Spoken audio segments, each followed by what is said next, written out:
I am the light of the world. Whoever follows me will have the light of life and will never walk in darkness. Now you are testifying on your own behalf. What you Transfiguration of the Lord. 2 Peter chapter 1 verse 16 to 19. Peter, an eyewitness. Peter was an eyewitness of the transfiguration of the Lord Jesus, in power and in glory. He proclaims Lord Jesus' message with authority. His teaching is trustworthy and reliable. A reading from the second letter of St. Peter. Beloved, we did not follow cleverly devised myths when we made known to you and the power and coming of our Lord Jesus Christ, but we had been eyewitnesses of His majesty, for He received honor and glory from God the Father when that unique declaration come to Him from the majestic glory. This is my Son, my beloved, with whom I am well pleased. We ourselves hear this voice come from heaven while we were with Him on the holy mountain. Moreover, we possess the prophetic message that is altogether reliable. You will do well to be attentive to it, as to a lamp shining in a dark place until day dawns and the morning star rises in your hearts. The word of the Lord. Thanks be to God. The meaning of the 2 Peter chapter 1 verse 16 to 19 is Peter's forceful reminder that the Christian message is not based on myth but on eyewitness experience and trustworthy prophecy. His point is simple but weighty. The apostles saw Christ's glory with their own eyes, and Scripture confirms what they witnessed. The core meaning in one sentence, Peter insists that the apostles personally witnessed Lord Jesus' divine majesty at the transfiguration, and that Scripture, the prophetic word, is a reliable light guiding believers until Christ returns. What is Peter is arguing? Peter is countering claims that the Christian hope, especially Lord Jesus' return, is a myth. So he gives two pillars of certainty. Number 1, eyewitness testimony, verse 16 to 18. Number 1, Peter, James, and John saw Lord Jesus transfigured on the mountain. Number 2, they heard the Father's voice. This is my beloved Son, with whom I am well pleased. Number 3, this event revealed Lord Jesus' true identity and future glory. Number 2, the prophetic word, verse 19. Number 1, Old Testament prophecy about the Messiah is more fully confirmed.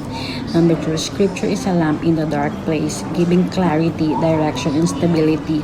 Number 3, the believers must pay close attention to it until the day dawns, Christ's return, and the morning star rises, Christ's full revelation in believers. Why this mattered to Peter's audience? Paul's teachers were denying Lord Jesus' future coming. If there's no return, there's no judgment and no reason to live faithfully. Peter responds by anchoring Christian hope in number 1, historical reality, the transfiguration happened. Number 2, scriptural authority, prophecy is trustworthy. Number 3, future certainty, Christ will return. The key images explain. Number 1, lamp shining in a dark place. The Scripture is the only steady light in a morally and spiritual dark world. Number 2, until the day dawns refers to Christ's visible return and the end of spiritual night. Number 3, morning star rises in your hearts. Christ Himself fully revealed and transforming believers. Why this passage still matters? Peter's message pushes back against skepticism, ancient and modern. He's saying, number 1, Christian faith is not wishful thinking. Number 2, it is grounded in real events and reliable Scripture. Number 3, the hope of Christ's return shapes how we live now. The transfiguration of the Lord, the Gospel, Matthew chapter 17, verse 1 to 9, face like the sun. Lord Jesus becomes transfigured before Peter, James, and John. God speaks to us. This is my beloved Son. Listen to Him. A reading from the Holy Gospel according to Matthew. Glory to you, O Lord. Lord Jesus took Peter, James, and his brother John and led them up a high mountain by themselves. and he was transfigured before them.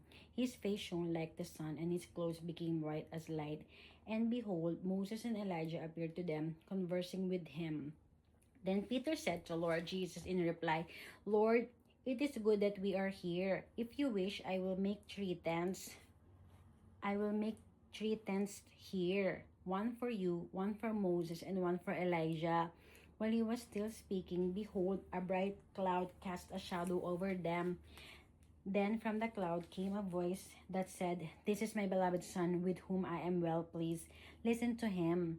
When the disciples heard this, they felt prostrate and were very much afraid. But Lord Jesus came and touched them, saying, Rise and do not be afraid. And when the disciples raised their eyes, they saw no one else but Lord Jesus alone. As they were coming down from the mountain, Lord Jesus charged them, Do not tell the vision to anyone until the Son of Man has been raised from the dead.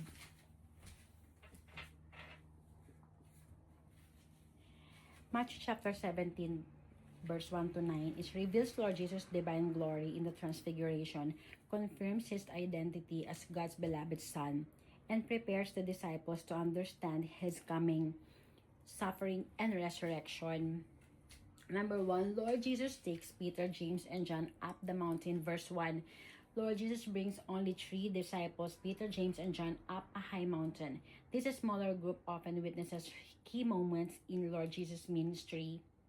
Number 2, Lord Jesus is transfigured before them. Verse 2 to 3, Lord Jesus' appearance changes dramatically. Number 1, his face shone like the sun. Number 2, his clothes become dazzling white. This is not a new miracle, but a revealing of his true divine nature, normally hidden during his earthly life. Moses and Elijah appear, representing, number 1, the law, Moses. Number 2, the prophets is Elijah. Together, they affirm that Lord Jesus fulfills both. Number 3, Peter's response, verse 4. Peter, overwhelmed, suggests building 3 shelters. This reflects a human desire to hold on to spiritual experiences, even when he doesn't fully understand what's happening. Number 4, the Father speaks from the cloud, verse 5. A bright cloud, symbolizing God's presence, overshadows them, and a voice declares, This is my beloved Son, listen to him. This confirms, number 1, Lord Jesus' divine identity. Number 2, God's approval of him. Number 3, the disciples needs to obey his teaching. This echoes Lord Jesus' baptism and reinforces his authority. Number 5, the disciples fear and Lord Jesus' comfort, verse 6 to 7. The disciples fall face down in fear. Lord Jesus touches them and says, Rise and have no fear. This shows that, number 1, Lord Jesus' compassion. Number 2, his role as mediator between God's glory and humanity. Number 6, they saw no one but Lord Jesus only. Verse 8, Moses and Elijah disappear. This symbolizes that Lord Jesus alone is the ultimate revelation of God, greater than the law and the prophets. Number 7, Lord Jesus commands silence until the resurrection. Verse 9, Lord Jesus tells them not to speak of the vision until after his resurrection. Why? Number 1, people might misunderstand his mission. Number 2, the full meaning of the transfiguration can only be understood in light of the resurrection. Number 3, the disciples themselves needed time to grasp it fully. The main themes of Matthew chapter 17, verse 1 to 9. Number 1, Lord Jesus' divine glory is revealed openly. Number 2, Lord Jesus fulfills the law and the prophets. Number 3, God the Father affirms Lord Jesus' identity and authority. Number 4, the disciples are prepared for Lord Jesus' suffering and resurrection. Number 5, true discipleship requires listening to Lord Jesus. Most holy body and blood of Christ. The first reading is Deuteronomy chapter 8, verse 2 to 3 and 14 to 16. Manna in the desert. Moses reminds the Israelites that although God let them hunger, still he fed them with manna, a food unknown. He brought them out of the slavery of Egypt and cared for them. A reading from the book of Deuteronomy.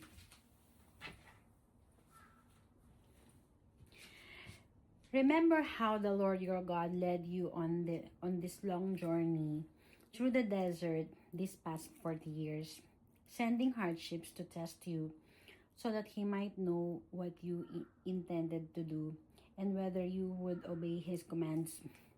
He made you go hungry, and then he gave you manna to eat, food that you and your ancestors had never eaten before. He did this to teach you that you must not depend on bread alone to sustain you, but on everything that the Lord says.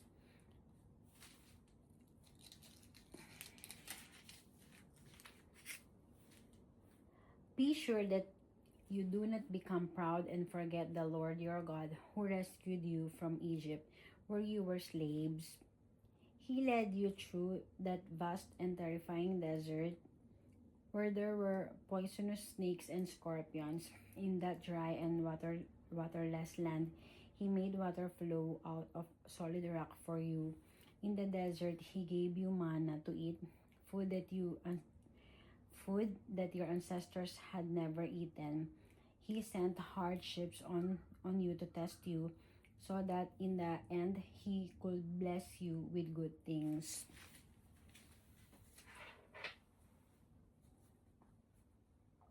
Deuteronomy chapter 8 verse 2 to 3 and 14 to 16. The summary in one line: these verses remind Israel that God humbled, tested, provided for, and protected them in the wilderness so they would learn dependence on Him, avoid pride, and remember that every blessing comes from God, not from their own strength. Deuteronomy chapter 8 verse 2 to 3. God humbled and taught Israel. Remember how the Lord your God led you to humble you and test you. The key meaning is, number 1, God led them for 40 years to shape their character and reveal what was in their hearts. This testing wasn't for God to learn about them. This testing wasn't for God to learn about them. He already knew, but for them to learn about themselves. Number 2, He allowed hunger so they would learn dependence, then fed them with manna, something completely new to them. Number 3, the purpose.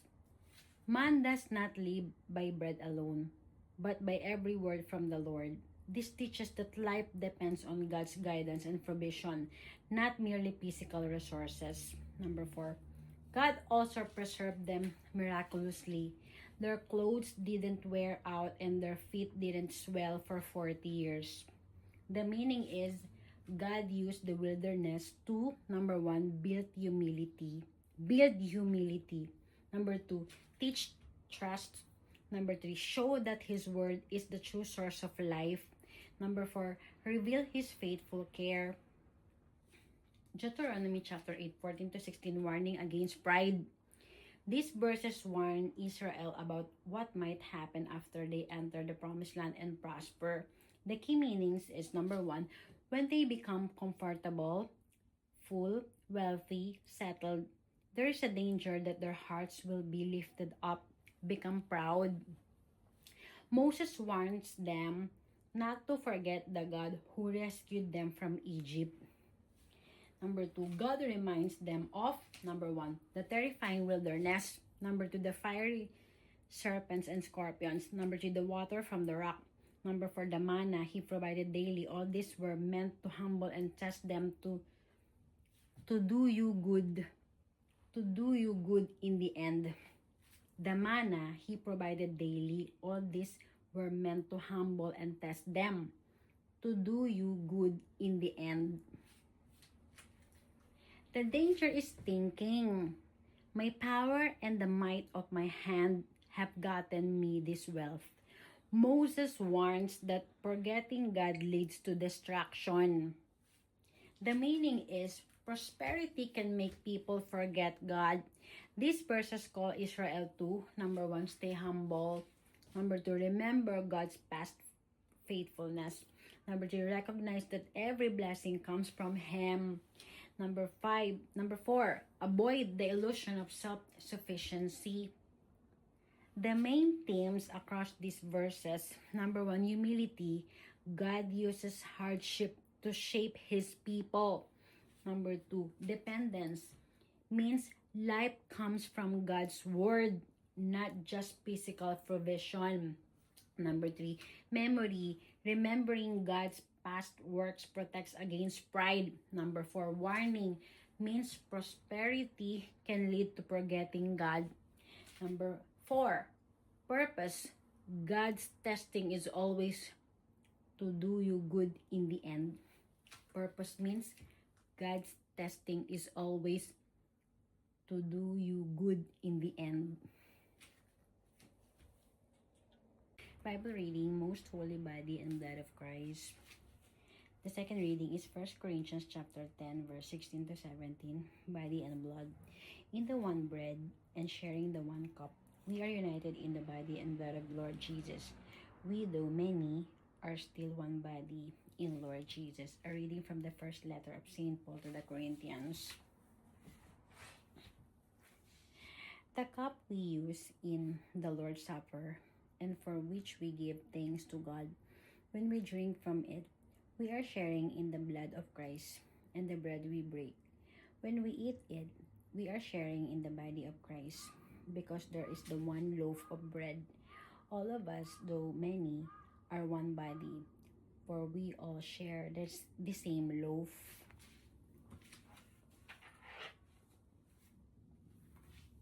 First Corinthians chapter 10, verse 16 to 17, meaning is that captures Apostle Paul's message and the deeper theology behind it.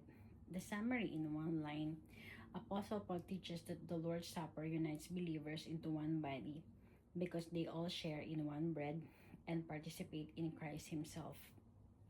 What the verses say, Apostle Paul urges that number 1, the cup of blessing, the communion cup, is a real participation in Christ's blood. Number 2, the bread is a real participation in Christ's body. Number 3, because there is one bread, all who eat it become one body. The participation comes from the Greek word koinonia, meaning fellowship, sharing, or communion. Number 1, the cup of blessing, is it not a participation in the blood of Christ? Apostle Paul is emphasizing, number 1, communion is not just symbolic ritual. Number 2, believers truly share in the benefits of Christ's sacrifice. Number 3, the cup represents the new covenant sealed by his blood. This is about union with Christ. Believers are spiritually connected to him through his death. Number 2, the bread that we break, is it not a participation in the body of Christ? Is it not a participation in the body of Christ? The bread represents, number 1, Christ's body given for us.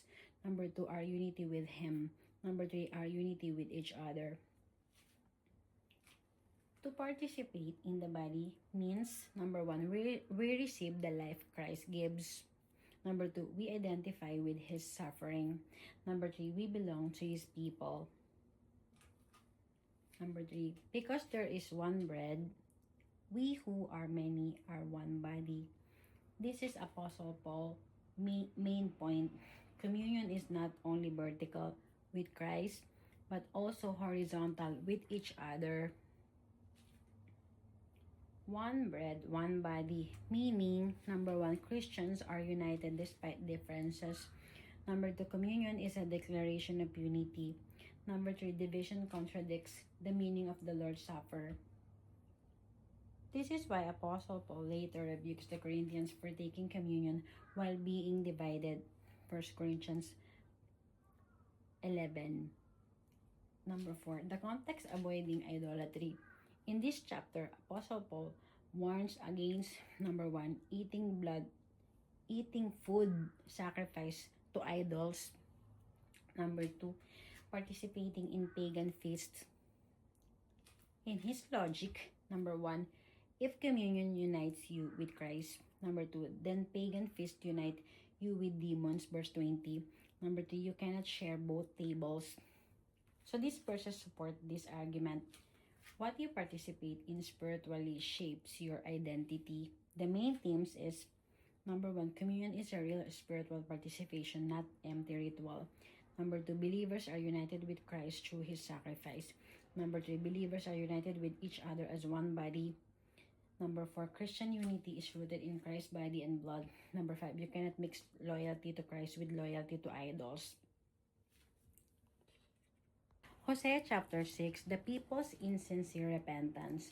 The people say, "Let's return to the Lord. He has hurt us, but He will be sure to heal us."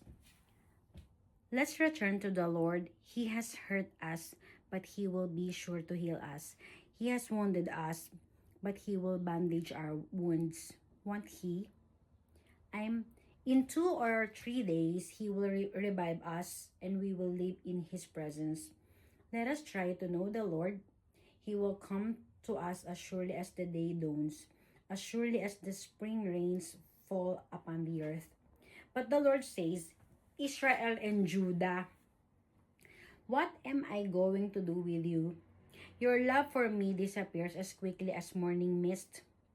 It is like dew that vanishes early in the day.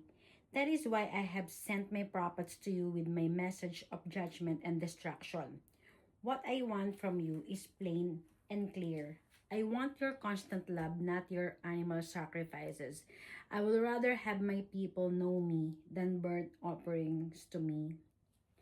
I would rather have my people know me than burn offerings to me. But as soon as they entered the land at Adam, they broke the covenant I had made with them. Gilead is a city full of evil people and murderers. The priests are like a gang of robbers who wait in ambush for someone. Even on the road to the holy place of Shechem, they commit murder, and they do all this evil deliberately. I have seen the horrible thing in Israel. My people have defiled themselves by worshipping idols. And as for you, people of Judah, I have set a time to punish you also for what you are doing. Whenever I want to heal my people Israel and make them prosperous again, all I can see is their wickedness and the evil they do. They cheat one another. They break into houses and steal. They rob people in the streets. It never enters their heads that I will remember all this evil, but their sins surround them, and I cannot avoid seeing them.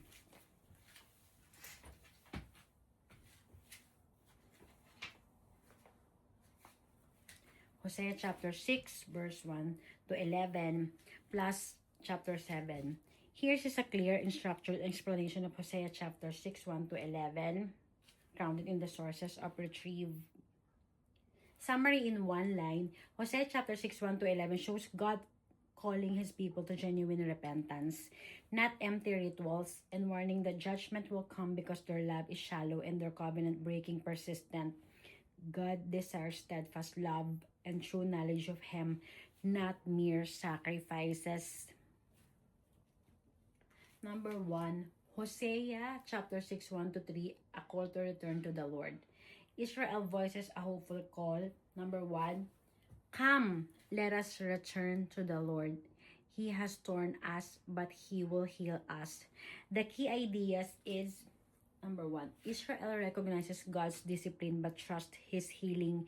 Number 2, after 2 days, on the 3rd day, He will raise us up, expresses confidence in God's restoration. Some interpreters see a foreshadowing of Lord Jesus' resurrection, pointing ultimately to Christ. Number 3, they commit to pursue the knowledge of the Lord, correcting their earlier failure. My people are destroyed for lack of knowledge. Number 4, God's coming is compared to rain, symbolizing refreshment, renewal, and certainty. The meaning is Israel is invited to repent sincerely, trusting that God disciplines to restore, not to destroy. Number 2, Hosea chapter 6 verse 4 to 6. God exposes their shallow love. God exposes their shallow love. God responds with grief. Your love is like the morning mist. It disappears. The key ideas is, number 1, their devotion is brief and insincere, evaporating quickly. Number 2, God has sent prophets to confront them, but they ignore His warnings.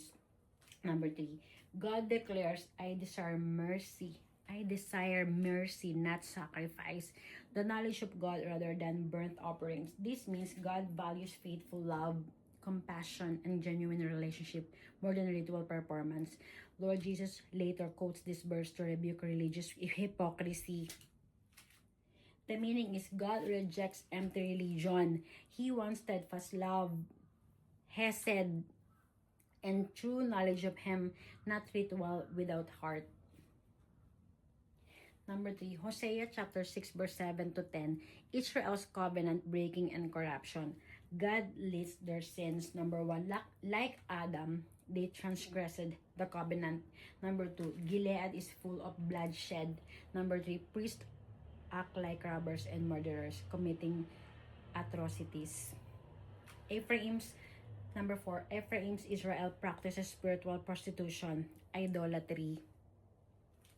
The meaning is Israel's sin is deep, systemic, and violent. Even the priests are corrupt. Their unfaithfulness is compared to humanity's earliest rebellion.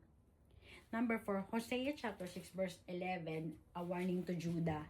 Judah is told, a harvest is appointed for you. This harvest repairs to coming judgment, but also hints at future restoration when I restore the fortunes of my people. Meaning, Judah is not exempt.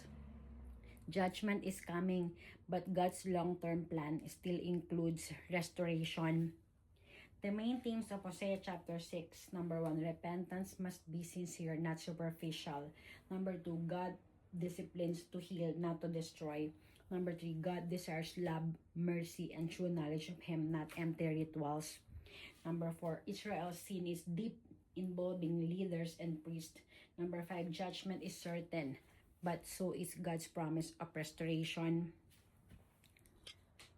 Lord Jesus and Nicodemus. There was a Jewish leader named Nicodemus who belonged to the party of the Pharisees. One night, he went to Lord Jesus and said to him, Rabbi, we know that you are a teacher sent by God. No one could perform the miracles you are doing unless God were with him. Lord Jesus answered, I am telling you the truth. No one can see the kingdom of God without being born again. How can a grown man be born again? Nicodemus asked. He certainly cannot enter his mother's womb and be born a second time. I am telling you the truth, replied Lord Jesus, that no one can enter the kingdom of God without being born of water and the Spirit.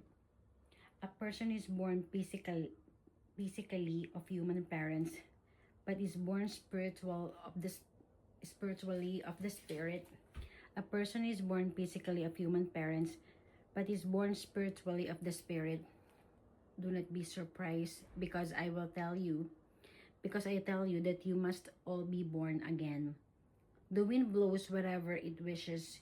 You hear the sound it makes, but you do not know where it comes from or where it is going. It is like that with everyone who is born of the Spirit. How can this be? Asked Nicodemus. Lord Jesus answered, You are a great teacher in Israel, and you don't know this. I am telling you the truth. We speak of what we know and report what we have seen. Yet none of you is willing to accept our message. You do not believe me when I tell you about the things of this world. How will you ever believe me then when I tell you about the things of heaven? And no one has ever gone up to heaven except the Son of Man who came down from heaven.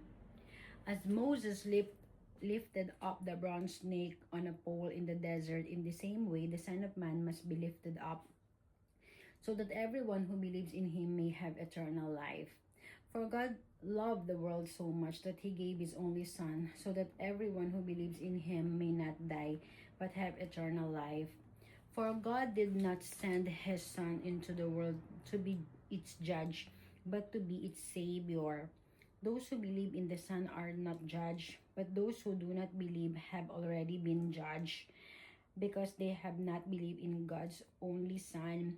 This is how the judgment works. The light has come into the world, but people love the darkness rather than the light, because their deeds are evil. Those who do evil things hate the light and will not come to the light because they do not want their evil deeds to be shown up. But those who do not what is true, but those who do what is true come to the light in order that the light may show that what they did was in obedience to God.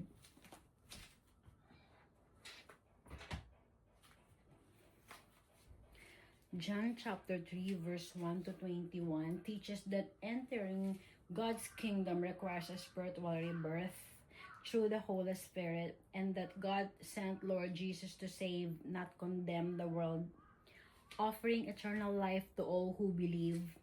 Number 1, Nicodemus meets Lord Jesus, verse 1 to 2. Nicodemus is a Pharisee. Number 2, a member of the Jewish ruling council.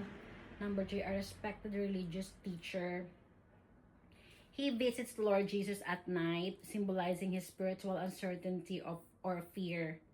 He acknowledges that Lord Jesus as a teacher from God because of his miracles. Number 2, you must be born again, verse 3 to 8. Lord Jesus immediately tells Nicodemus, unless one is born again, he cannot see the kingdom of God. Born again in Greek is anoten, means number 1, born from above. Number 2, a spiritual rebirth, not a physical one. Lord Jesus explains, number 1, flesh gives birth to flesh, a physical birth. Number 2, spiritual gives birth to spirit, a spiritual birth. The Holy Spirit's work is mysterious, like the wind, but essential. Number 3, Nicodemus struggles to understand, verse 9 to 12. Nicodemus is confused. Lord Jesus gently rebukes him. As a teacher of Israel, he should recognize these truths from Scripture. Lord Jesus says, earthly truths are already hard for Nicodemus. How much more heavenly truths? Number 4, Lord Jesus reveals his identity and mission, verse 13 to 15. Lord Jesus explains, number 1, he is the Son of Man who came from heaven. Number 2, he will be lifted up like Moses' bronze serpent in the wilderness, Numbers chapter 21. Number 3, whoever believes in him will have eternal life. This connects the Old Testament story of healing to Lord Jesus' coming sacrifice. Number 5, God's love and salvation, verse 16 to 17. This section contains the famous verse, for God so loved the world. The key truth is, number 1, God's motive is love. Number 2, he gave his only son. Number 3, belief in Lord Jesus brings eternal life. Number 4, Lord Jesus came not to condemn, but to save the world. Number 6, light versus darkness, verse 18 to 21. Lord Jesus explains the spiritual crisis. Number 1, believers are not condemned. Number 2, unbelievers stand condemned already because they reject God's Son. Number 3, Lord Jesus is the light, but many prepare darkness because their deeds are evil.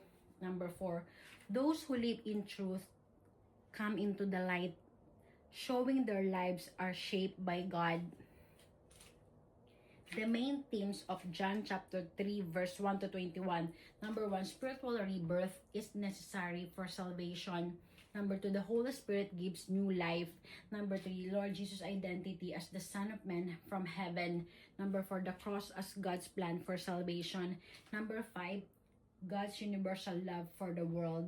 Number 6, light versus darkness as a picture of belief versus unbelief.